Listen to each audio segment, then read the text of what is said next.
Welcome to the Citizen Mike Show. Thanks for tuning in. We do appreciate it. My name is Mike Brodinski.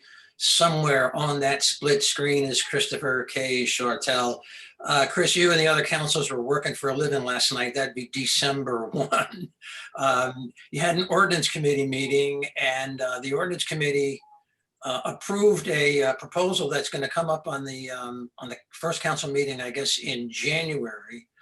And that concept I'm going to describe briefly is, I'm going to call it a reform to the way the cap and non-recurring fund is discussed. First, limit me to 60 seconds on what the cap and non-recurring fund is. We got to set the table with this. The capital and non-recurring fund is a pool of money that is used to fund big ticket items, usually improvements to land, roads, bridges, buildings, things like that. Traditionally, it has gotten money that originates in the electric division. The electric division sends money over to the general fund. The general fund ships it over to the cap and non-recurring fund, typically 1.9 million a year, except for last year, which we'll discuss a little later on in the show when we talk about the transformational events of 2020.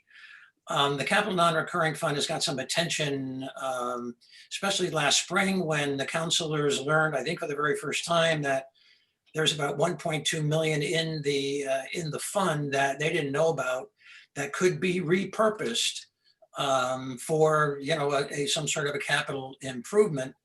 And that led to a broader discussion, which led to I guess a reminder that there's a lot of old money in the capital non-recurring fund that isn't working very hard.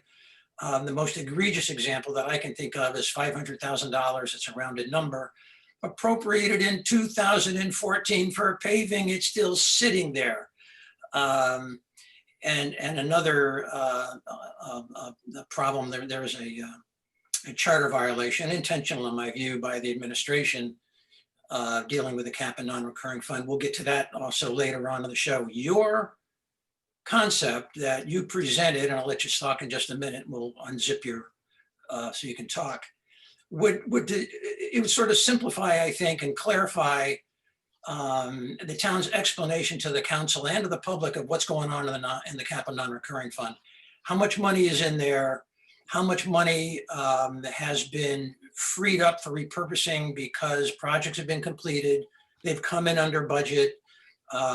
Maybe the administration changed its mind about how to use a particular pot of money, either because through the passage of time, or maybe price has gone up, but there's been an administrative, I'll use the word closeout, that has freed up some money, things like that. And this report is intended to, I guess, clarify how much, you know, sort of what's going on in the fund and what might be available for the council to use. Now, what did I miss? Salient points.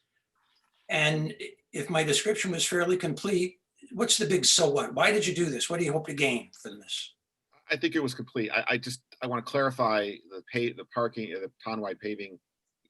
What happened with the townwide paving is, and you're not wrong, but in 2015, we appropriated a little over $1 million, and we've only spent about half of it. So the other half is unspent, and we can get into that a little bit. But yeah, I think it was really to ensure. I brought this forward because, like you said, it was Craig Fishbein and I kind of separately asked for this info in the lead up to our budget workshops, and we got the info. We spent a workshop on it, went over some old projects. And so I think that my intent was simply, I always think of things long term. So what if Craig and I weren't on the council? How does this happen? If the council doesn't ask for it, they don't know. So I just wanted to make sure that this was something that if it's in an ordinance, it means it's reported annually and no one has to ask. It's part of the process. And then the council does with it what they will. They don't have to do anything with it. They could say, this is great, there's all this money sitting there, let it sit there. Or they could do what we did. That's up to each council each year. That was my intent, though. Well, I'm trying to get at the practical application. You know, what good is going to come of this? And I'll give you my view as to what good may come of it. It seems to be the first step in facilitating a move by the council, such as what happened in 2020, whereby the council could decide to break with tradition and not use all the money from the electric division and put it in the capital non-recurring fund as it traditionally has. The council would see all this extra money sitting out there. They'd be sort of spoon-fed this, all the extra money sitting out there, and another council may see a reason why the capital non-recurring fund has enough money as is, no need to add the money when old money's been sitting around and not working very hard for the taxpayers. Your view on that view? Yes, that to me though is secondary. I view it as primarily, number one though, it's accountability.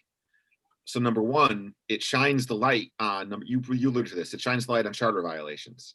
So we have a charter violation, Brothers parking lot money allocated in 2010, nothing spent. So that after 3 years, that money has to be, we have to reapprove that appropriation. So that's one reporting aspect of this. It helps hold everyone's feet to the fire. But number two, the parking example, the paving example you gave from 2015, that's not a charter violation. But why 5 years in have we not spent $500,000? That to me is something. So even before we get into spending the money, I want to understand, the council, I think, needs to be asking, why is this, what took so long? And I understand look, we have microbursts, stuff happens. We live in New England. You say you're going to pave 20 roads, but you had a blizzard, you had a hurricane, you had microburst, you paved 10. Understood. But 5 years later, it gets a little bit less clear to me why that's still out there. Wouldn't you just take the roads you didn't pave that year and bump them to the top of the list the following year? And that doesn't seem they do that. So before, I know you want to spend the money, you're a Democrat, you want to spend that money before we even spend the money. No, that's not true at all. But you go ahead with a joke, and I'm joking. My point is, before we even get to how we could spend the money, I want accountability, and I want to force those discussions forever. Yeah.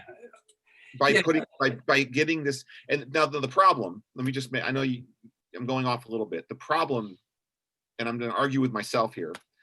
The problem is the council already gets a big chunk of this information. So the examples we've been throwing around, the Brothers lot, the townwide paving from 5 years ago, we already get that. And no one said anything till Craig may have. I'm sure Craig has it Craig is always but he questions everything. So I can't always remember will this really force anything new? I don't know. I hope it does, but that's the first goal was really about accountability and then usage. So to your point, you could look at it a few ways. You could look at it the way we did it last year, where we could get to a zero increase. But I think, to me, that's not always going to happen. To me, the more likely use of this is you could get some pet project the council wants to do. And that's where you could say, okay, we want to put pickleball courts at Craigman Park. They may have them already. I should know. I live up the hill from there. Well, we're going to take 200,000 that was going to go to, whatever paving, and we're going to divert that to pickleball courts because there's 200,000 sitting in cap and non already that you can use for paving. So I would foresee that being probably a more likely use down the road than I would see what happened last year. But we can get into that some more. Well, I want to get into that now because I think for a lot of people, that's the point. If the question is, how can this information be used to avoid a tax increase altogether? Then this information becomes extremely useful. Not only this information, but information that is quite similar, but is still available to the counselors if they choose to pay attention to it. I'm going to give you some numbers as an example. Remember, the goal is, if you're a counselor, can this electric division money be applied in total to avoid a tax increase? And if so, what harm would be done? And I think the answer is no harm would be done in view of the following numbers. I'm going to give you some numbers right now. And remember, about 1.9 million is at stake here. We have, and these are rounded numbers, we have about 2.2 million available in the budget, the cap and non-recurring fund, available to be spent on these projects, roads, bridges, and all these other sidewalks and guardrails and everything else. That's there. There's another about 400,000 in old money that is unallocated. In addition, there's cash available for similar uses, not in this fund, but it's in the grant fund. It's the local improvement fund and the town aid road fund that come from the state grants available for the same, the same paving projects. That's $1 million. I'm up to 3.6. The target was only 1.9 million. I'm already up to 3.6. Then there's another line item, not in the capital non-recurring, but when you're going over the budget and saying, do we need all this money in the capital non-recurring fund? Keep in mind, there's 2.8 million in a capital grants fund, and somewhere kicking around, but not on the sheets, is about $500,000 from that old Simpson Court parking lot appropriation that the referendum overturned. So there's a lot of money kicking around, and an argument could be made, very rational argument. You don't need any of this 1.9 million from the electric division to go into the capital non-recurring fund.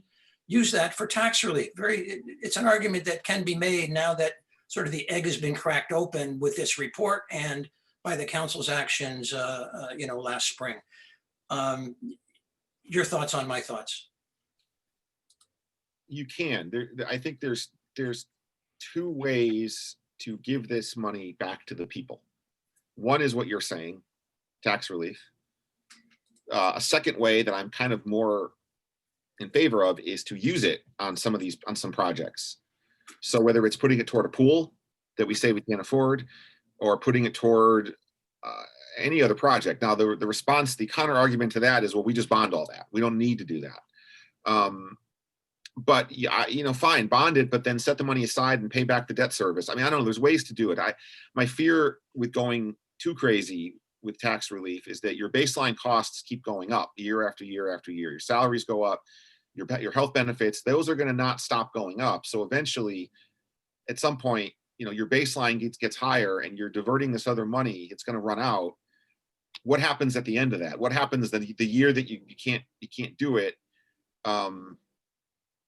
I guess nothing. I don't know what happens. Okay, either the Shortell plan or the Brzezinski plan, and I've just listed that as an example of what could be done, as you are listing the pool as an example of what could be done. Yeah. Either way, mix and match is, I think, a better system than we have now, where money is just sort of stockpiled and then forgotten about. And thank goodness that this report is now going to come out in January or February and draw everyone's attention to it. I want to change the subject on you, if I may, to something else that you guys took up last night. And this was an initiative sponsored by Jason Zandri. And the background is, I think, pretty simple. One could argue, and these are my words, not Jason's, it's my summary of what I think he said. One could argue that the general fund, rainy day fund, fund balance has gotten higher, has more money in it than we need. And that should be controlled in some way, and that we can't leave it to a council or mayor to control it, because that hasn't worked if you accept the view that there's too much money in the general fund. And so the concept was that you limit the amount of the general fund by saying that when the general fund balance, the rainy day fund, exceeds a limit, in Jason's example, 15% of the last budget, all the excess should be used in some way. And the example he used, we'll pay it into the pension trust, because we're never going to catch up on the pension trust. So any contribution, extra contribution to the pension trust helps. So I ran the numbers a little bit.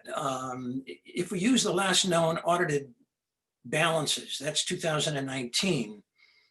If we used Jason's concept of 15%, what would happen is that $1.4 million would be moved from the general fund balance, from the rainy day fund, into the pension trust, because the rainy day fund exceeded that 15%. It was just too high.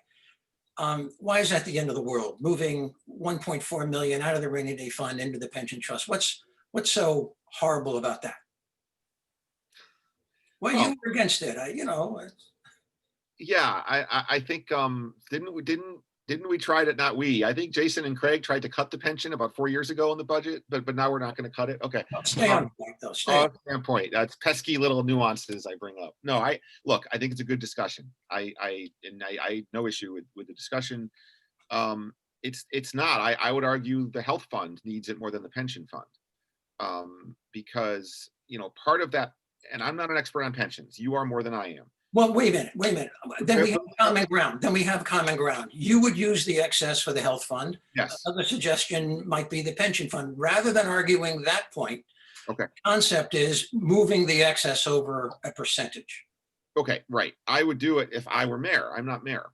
And I feel like where I struggle with this is that I feel like elections have consequences, and this argument that we're overtaxed, this has been made every 2 years.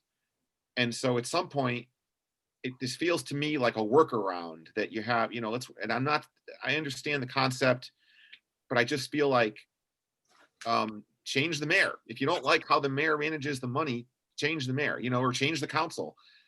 Versus trying to put something in place. I would not want my hands tied as mayor with this type of thing. What if I wanted to build up the general fund so that I could use money for a project or to put it to bolster the health fund?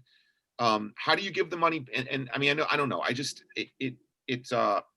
struggle with the concept, and I was a little surprised that really only two of us last night, me and Christina, Councilor Tata, really were the only ones that sort of said we're not really for this.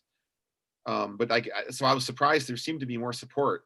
No, I would disagree with that. I think no one was in favor of it, and maybe mildly Vinny Testa, but he didn't say much. The way I read the meeting, Joe Marone was. Joe Marone. No, Joe's going to be a no vote, I think, in the end. Here's how I read the room, Okay. to the extent that I was able to see their faces and listen to their comments. They were all happy to say, "Oh, love to talk about it, but I'm not going to vote for it." And so you had more than one counselor saying, "Well, we'll move it forward because it's a nice discussion." Yeah. But when it comes time to vote, don't count on my vote. You were pretty clear in your comments that you didn't like the concept. Christina Tata read the room, I think, correctly, and said something like, "This ain't going to happen." Yeah. And everyone else was, in her words, wishy-washy, afraid to cut the discussion off. But in the end, I mean, do you really think Vinny Cervone's going to vote for this? Tom Laughlin's going to vote for this? Craig Fishbine's going to vote for this? No way. Just no way that's going to happen. Yet for some reason they didn't want to pull the plug. And maybe the plug should have been pulled. Maybe they should have said, "I'm not voting for it. We can discuss this theoretically at budget time, but no way am I voting for the ordinance." Your thoughts? Camera's on you. Yeah, I don't think Vinny and Tom, I don't think would vote for it. I think Marone and Fishbine might vote for it. I think so I think there is, and I don't know about, and Gina might. So when I read the room, I look around the room, I see maybe 4 votes, maybe 3. I mean, I don't know, but I think that the other, the question about, is this legal and can we do this? Is this a charter change? What are your thoughts on that? Because I brought up the health fund as an example, where the health fund, that's an ordinance that dictates how we save money. And then Vinny said, no, he thinks that's a state statute. And I don't think it is, because self-insurance, the whole point of self-insurance is that you're not regulated. You avoid state regulation. But I don't know if you were on the council when the health fund ordinance was passed. Let's separate these two issues. You raised two issues. Yeah. An argument was raised that the council has the power and the inherent authority to do something like what Jason wants to do. Vinny Cervone challenged you, and the issue of the health fund came up. You raised it and you said, "Well, we do something like this for the health fund. So by ordinance, there's an ordinance that says we're supposed to do something like this for the health fund. So we could do this. Yeah, the council has the authority to do this in this case." And Vinny Cervone says, "No, there's a state regulation that says we can't." You came back and said, "I want to read it. I don't believe it." That's kind of what you said. You were more polite and diplomatic, but that's what you said. I'll believe it when I read it. Now, let's get back to the other issue. Does it have to be a charter change? And when I heard Janice Small raise that issue, I kind of winced, because from time to time, Janice Small can be an advocate for the mayoral powers, and you never know when she changes hats. and becomes an advocate for mayoral powers. And in situations like this, she's not in a legal conflict of interest. I'm not saying an ethical, legal conflict of interest, but she has two interests. One, she represents the mayor and his interests all the time. And now she's in front of the council trying to give it legal advice. And the council is looking for legal advice that is in direct conflict to the mayor's interest. So when she brought up the charter, I said, oh, this is just an example of mayoral resistance to this idea. The charter doesn't prevent this. There is no question that this can be done by ordinance in my view. And again, it all depends on how it's written. If an ordinance can be drafted that does not conflict with the existing charter, then it's fine. And to me, that's a bogus issue. And if there's some view by Janice Small that no, it has to be a charter change, well, she's going to be wrong, but that's going to kill it. That's going to just end the discussion because her opinions just won't be challenged by this council. So of course it could be done by ordinance if properly drafted, and that just shouldn't be an issue. The real issue is, do you want to do it?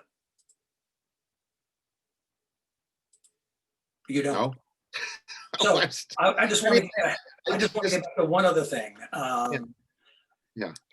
At the debate on Monday night, on Tuesday night, the phrase was used, you're handcuffing the mayor, as if, oh my God, the mayor's going to be handcuffed, like it's the most terrible thing. We're handcuffing the mayor. Well, I tell you, he's got a lot of liberality, freedom to do what he wants with that budget. You're certainly not handcuffing him, but what you are doing is preventing him from going to extremes and building up the rainy day fund, more than is necessary. You want to call that handcuffing? Great. Someone else could say that's a needed reform.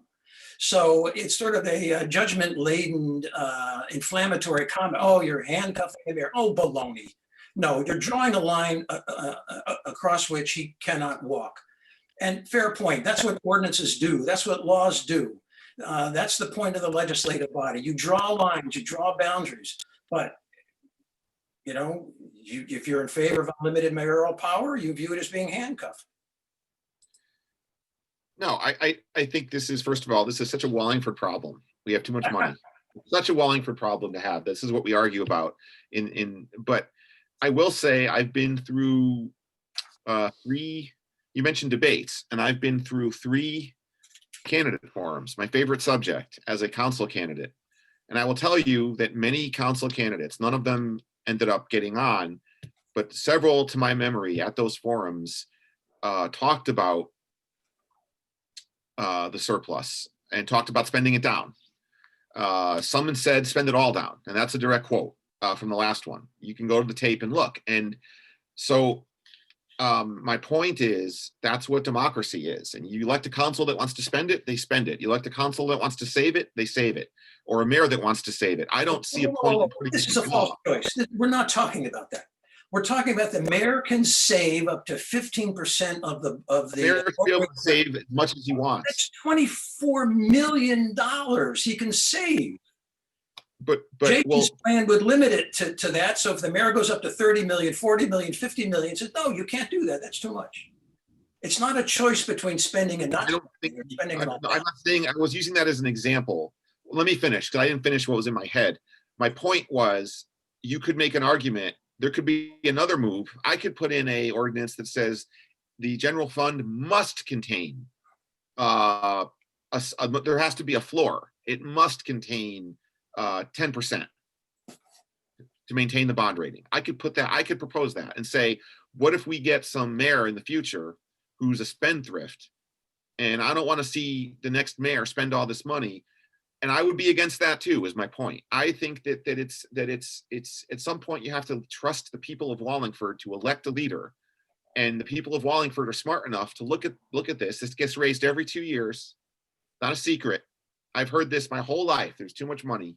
They can make an informed choice on, do we like this direction or don't we?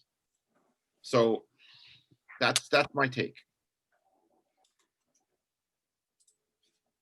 let's change the subject. Well, we're going to run out of time. We got other big things to talk about. We're coming to the end of the season of the Citizen Mike Show, so I want to do a quick retrospective, and we have to be pithy in each of these topics. And the topic is what are, in our view, the transformational events that happened in 2020.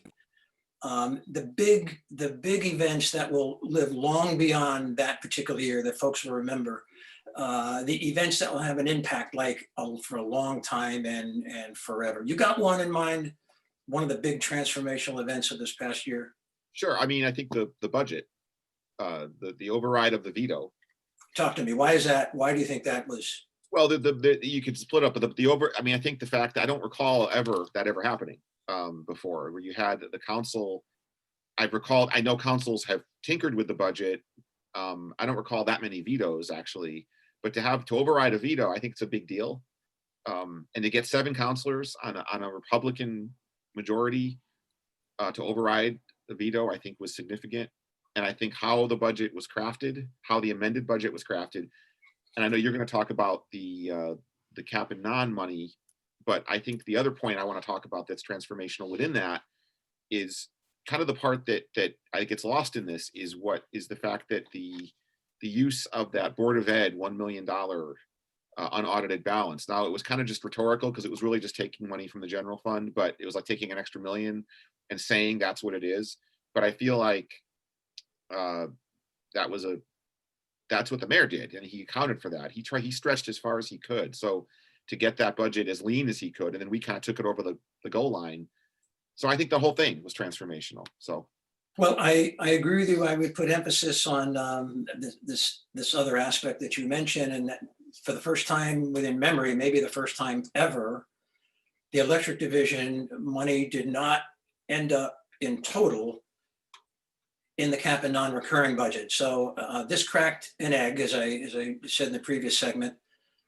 Now, when the electric division money, about 1.9 million, comes over from the electric division to the general fund, I think now and forever, and rightly so, the councilors are going to look at that with closer scrutiny and ask themselves, I hope, in view of what happened in 2020, in spring of 2020, let's take a closer look and to see if all of this money from the electric division really needs to go into a capital non-recurring fund that is already flooded with money, that's my editorial word, and where there's other monies like grant money available to do the same job as the money in the cap and non-recurring fund.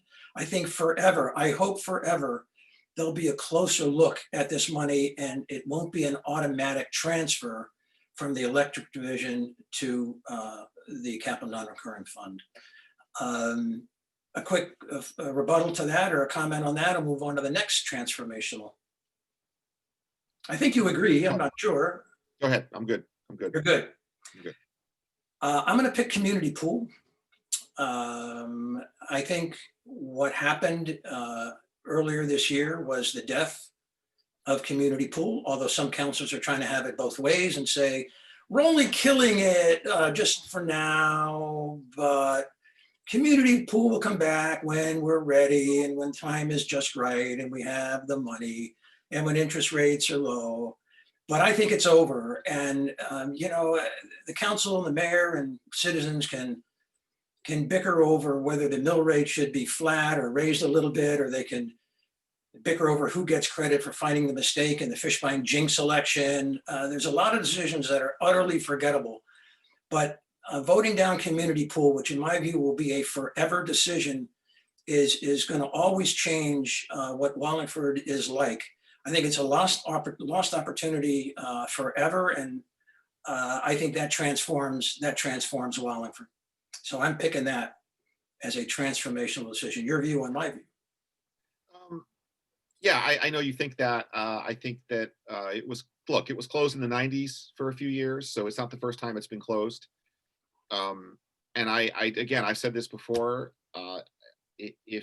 while I think COVID was a convenient excuse, I do think that the mayor thinks that it was just not a good time with everything happening. I don't believe that he was looking for a chance to kill it and COVID to permanently, because I don't think he would have let it get as far as it did. I also believe, because what was coming out of it was a smaller pool, which would be cheaper to run. So, which you were not a fan of the design, as we talked about. So I don't know. I don't know that it's, I don't think counselors are trying to have it both ways. I think that it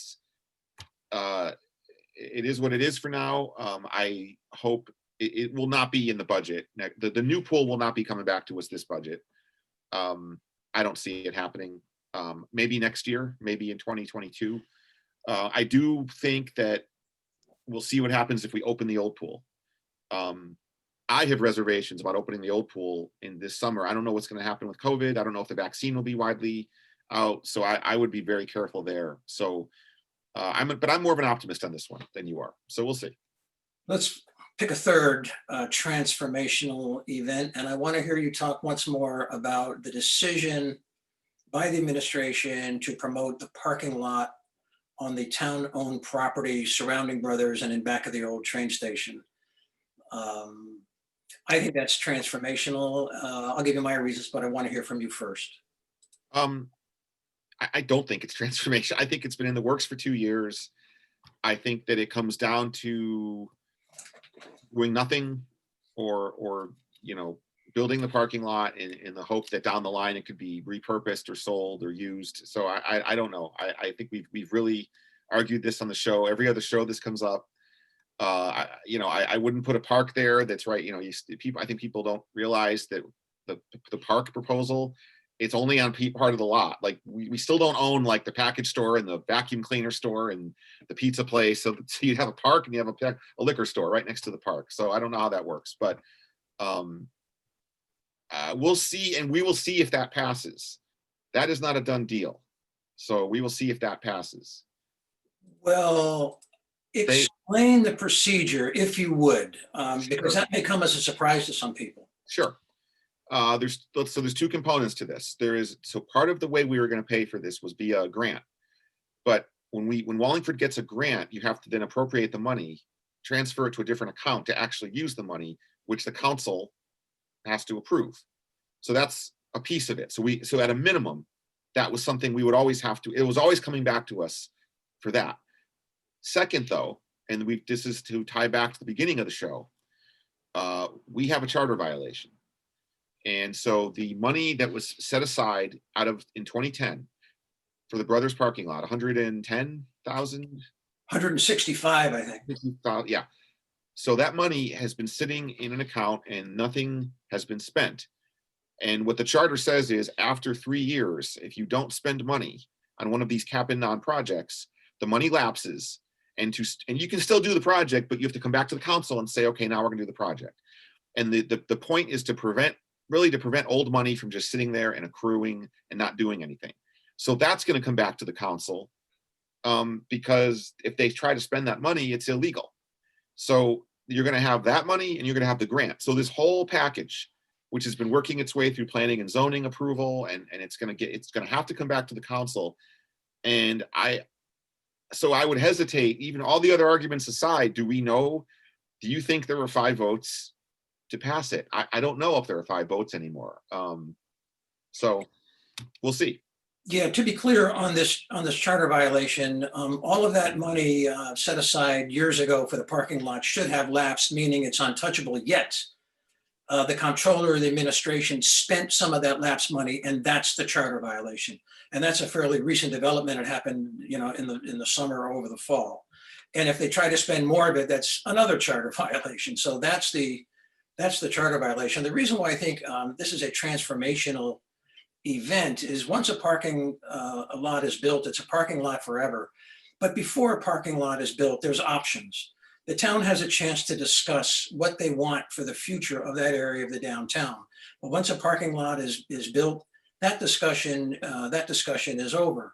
So it transforms the downtown area, that area back of the old train station, into a permanent parking lot, although there'll be some people that say, no, it's just temporary, but I put absolutely no weight in that. Once it's a parking lot, it's always a parking lot. And there's a lot of people out there, I believe, that may not agree with the park, which is the idea I champion, but they also have another rational point of view, a very reasonable point of view. is that property could be marketed and, exposed to the market for a reasonable period of time, 2, 3 years. Maybe there could be an exciting project brought to that property, which is better than a parking lot, which is, everyone can make up their own judgment how that parking lot's going to be used in the future. But an interim step would be, hey, Mayor, before you push a parking lot on us that is always going to be a parking lot, before it's paved over, let's expose it to the market, see if we can get some money for it, see if there's a development there that we like. And maybe you pick up some free market counselors on that vote. Maybe you get a Christina Tana or Joe Marone. Maybe you get a Craig Fishbein, with that plan. And if that fails, then you parking lot advocates, you can go back and get your parking lot. That's all. That's why I say it's transformational. This ends it. If the mayor gets his way, it's over.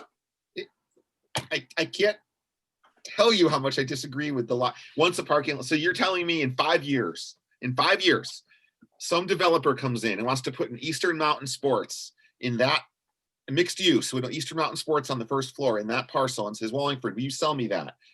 We're at the council I won't be there, but the council in 5 years, oh no, that's a parking lot. We can't do that. Seriously?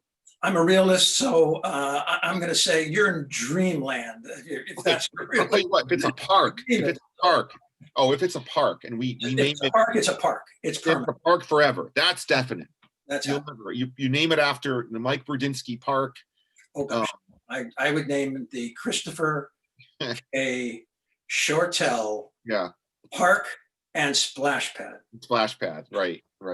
I mean, we'll see though. You have a point about the free market. Let me ask you this: Do you think one could argue, and I'm not arguing this, I'm just sort of thinking of this argument that while it has not been actively marketed, you're telling me developers around here aren't aware that Wallingford bought the brothers lot, Wallingford owns the other part already. Why hasn't anyone approached Wallingford? Is that not how it works? Like a developer they don't read the newspaper, they don't know. It's kind of been my point is it's been out there for 2 years. I don't know, I've been listening to Tim Ryan too much. And he says marketing is the key. Okay. Now I'm hearing you say, no, we don't even have to market. No, I'm not. We have to market it. We'll build a park and somebody's going to drive by and understand that it's really for sale. I just think, again, that's unrealistic. If you want to market it, do it in a serious way that is intended and designed to get, the best offer and put the property to the highest and best use, rather than make it a park and hope somebody's going to drive by and say, geez, I think I'll approach the town with an offer. If you're going to do it in a serious way and in a professional way. Put it in the hands of someone who knows about, this kind of commercial property and in an urban setting, and see what the market will bear for a period of, 1, 2, or 3 years. Then we'll come back to your parking lot or a park. Yeah, it'd be nice. And would you have park benches, and would they face the back of the liquor store, or would they face the factories on North Cherry Street? Which way would the park benches face at this park? It wouldn't matter because we're giving out free beer. So changing the subject on it. We're going to change the subject on it. Okay. We're talking about transformational events, and I just wonder whether or not you think the turnover in town personnel belongs on this list of transformational events. Yes. Tell me. Well, I mean, and I'm going to pick on 2, and I know there's others, and I apologize, but Barbara Thompson and Scott Hanley. I think, Barbara has been, she's the only town clerk I've ever worked with, dating back to I've only been involved since 2013, and a counselor, since 16. But I mean, there's a relationship with Barbara and the council. So while we changed the charter a few years back, even though Barbara, reports into the administration, she understands how the council works. I feel like she really gave us just, really good service. Sounds like such a bad word, but she gave us, she was really good. She understood what we needed. So we're going to hire a new town clerk who's going to have none of that history and who's going to work for the mayor directly. And, what's that going to look like? When we ask for something, and we've had a really good relationship with Barbara, we get things on email. Is there going to be any kind of disruption? I don't know. So I think that one is, and I think Scott Hanley has been doing the work of 2 people for years. And I think if you read the article in the Record Journal, it was I don't know, the mayor say he may not fill the position or something. He made some comment. I don't want to misquote. I don't remember exactly what he said, but it felt like I didn't get a sense of urgency around Scott, Scott's. I felt like there wasn't this big sense to replace him. And I think that's a huge, huge risk in terms of. What are the possible consequences of that position not being filled with a full-time professional? I just know that I just talked to Scott a few weeks ago about just something else, but just what he has to do in that studio and the editing and uploading all these meetings to YouTube. You think about all the meetings that go on, not just town council, planning and zoning, ZBA, all these meetings. And so just because they aren't live, just because they're not people behind cameras, doesn't mean that the work to get that production out there for the people to watch is any easier. And in fact, it's actually, it's taken him more hours. And so it's just, that's disturbing. And I've always felt, I've never understood the town.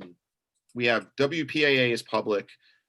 We have Scott is a different channel, and we have the Board of Ed. And I've never understood why we have all these channels, why they don't, there's this, to me, that's something, if I were mayor, I would look at a strategy and maybe consolidate them, try to unify them. I mean, there's all sorts of things you could do. You have these beautiful studio, WPAA has a great studio, Scott has a great studio. There's so much you could do, so much that they do, but there's so much more you could do with that we don't do. So I think that was already kind of a wasted opportunity. And now with Scott, Scott has been around longer than the mayor. I mean, Scott dates back to Rocco Bambaco. I mean, Scott is one of these people who, that's a lot of institutional knowledge. And if you care about these types of things, if you care about people getting to watch government work, being able to stream it on YouTube, if you care about these things, you should be worried about Scott leaving. If you don't care, well, everything's awesome. They'll find someone else. So maybe. I agree with you. This is a transformational event. Two things. I want to talk first, generally speaking. I think all the residents of Wallingford ought to watch carefully about staff turnover. And I worry a little bit as to the trite expression is, with all due respect to the replacements, that's trite. That's the trite expression. But I worry a little bit that Wallingford might be in the process of being hollowed out with a lot of people leaving, and with technology being as backward as it is, just exactly what's going to happen to the town. So the whole idea of staff turnover and experienced hands leaving and new people coming in with, maybe handicapped with a lack of technology, I think is a serious problem. Scott is a very high visibility example of that. And the tell will come when you guys consider the budget in April and May. And if the mayor does not put in his budget money for a full-time replacement, then I think that raises the red flag that the mayor is somehow going to try to carry on this mission in some other way. And I think government TV and all the meetings that are made easily accessible to the public is one of the keys to transparency. And if you value transparency, you value this effort. If you don't care that much about transparency, then you don't replace Scott Hanley with a full-time professional that can do all the things that he and his staff are doing. So I think it's a serious pivot point, and I agree with you. Your thoughts on that? Yeah, well, do you value transparency, or do you just do the bare minimum legal requirement? And that's sort of what it always comes down to. Let me be balanced here, though. That we have had other examples in recent years where it looks like there's been a good transition. Rob Baltramitis went over from town engineer to public works, which I thought was a good move, and so that worked out. Chief Wright, 7-8 years ago, was, so we have other departments where we've seen succession of internal candidates rising up. The problem here is Scott's the only person that works in that department. There are part-time, several part-time people who have helped. But in the town clerk's office, there are many, Deb, the assistant town clerk, who does a great job. Maybe she'll want the job. She would be great. I have no idea. I'm just speculating. I think it depends on the department, but there are examples in the town of other people who have left in recent years, and there's been a seamless transition. So I don't want to give people the impression that it's right. What's your assessment of planning and zoning, the vacancy there? Oh, okay. Well, that one, so we have town planner. So we have Casey Hand she had a child and she wanted to concentrate on that. So she left at the end of the summer. Um, they haven't, again, I'm going off what I read in the paper. It sounded like, if you read between the lines, it sounded like they identified somebody and then it didn't work out, which is a tell, which means did they turn it down? Did they make an offer and it didn't get accepted? I don't know. Because it sounded like that this process has been going on for that one for a long, I mean, 4 months now. Usually doesn't take that long to hire somebody. So they may, it sounds like maybe, I don't know what's happened there, but we do it now. Again, here's an example of, we have Tom Talbot, who was a town planner here, worked in the office, years ago. He's come back on an interim basis. So there is leadership there. He's been great. I've worked with him on this outdoor dining stuff.